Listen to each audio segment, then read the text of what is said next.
Let me tell you a story, one that begins the same way we always do. Once upon a time, in a quiet village surrounded by rolling green hills, there lived an old woman.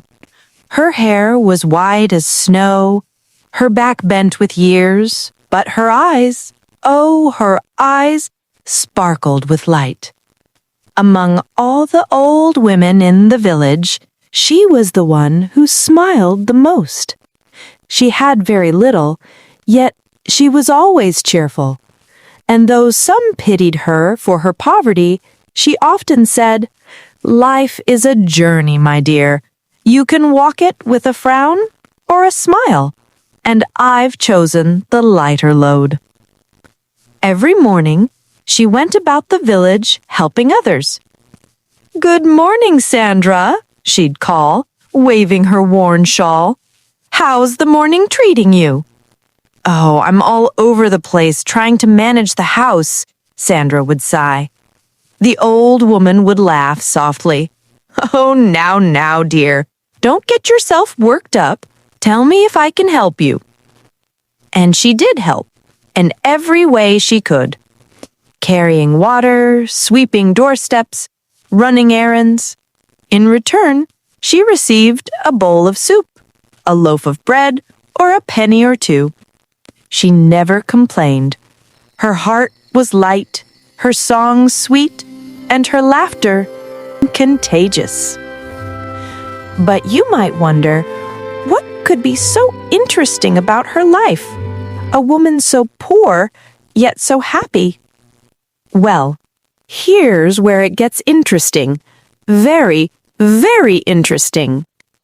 One chilly morning, as the whisper of winter brushed through the trees, she said to herself, "Ah, winter is coming. I must gather wood to keep myself warm." And so she set off into the forest with a bounce in her step and a tune in her mouth.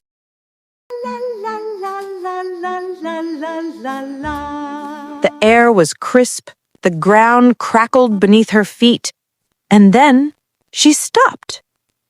There, down in a ditch by the roadside, half hidden beneath the leaves, was a large brown pot. "Well, goody, my goodness me," she said. "Who could have left that there?"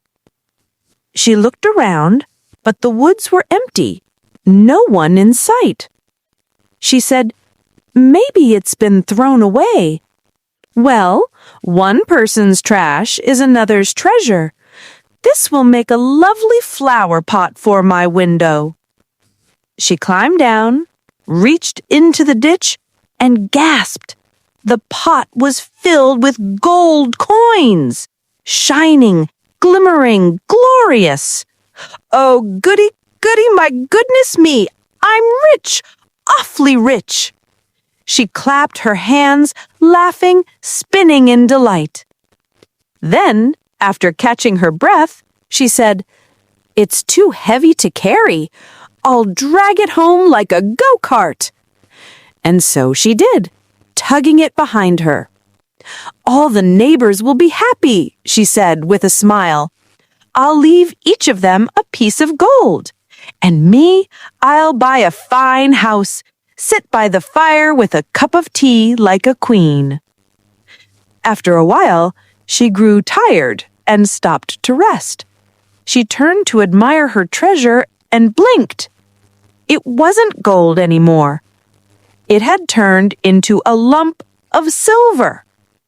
"What?" she said, then burst out laughing. "Oh, how silly of me! I must have been dreaming. But silver's fine too. Easier to keep, less trouble than gold. I'll still get my chair, my fireplace, and my tea." And off she went, dragging the silver along, humming as cheerfully as before. But when she stopped again, her silver had turned into a lump of iron. "Oh, how funny!" she chuckled. "All this time I thought it was silver. But iron's useful too. I can sell it and earn money. Maybe no fine house for me, but I can still build my fireplace and get that chair. Oh, how lovely that will be!" And so she kept going, dreaming her little dreams.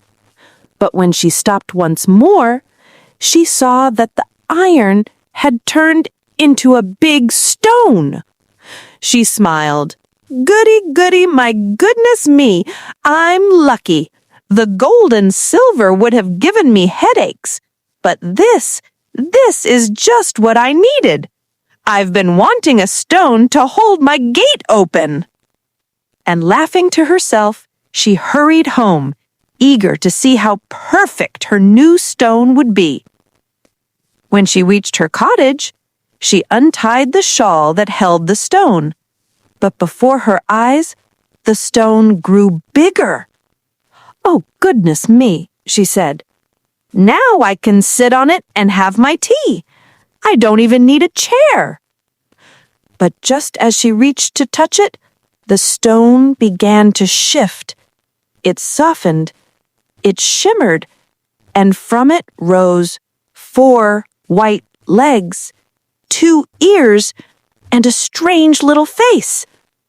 It was a creature, soft as cotton, but with sharp teeth and glowing red eyes.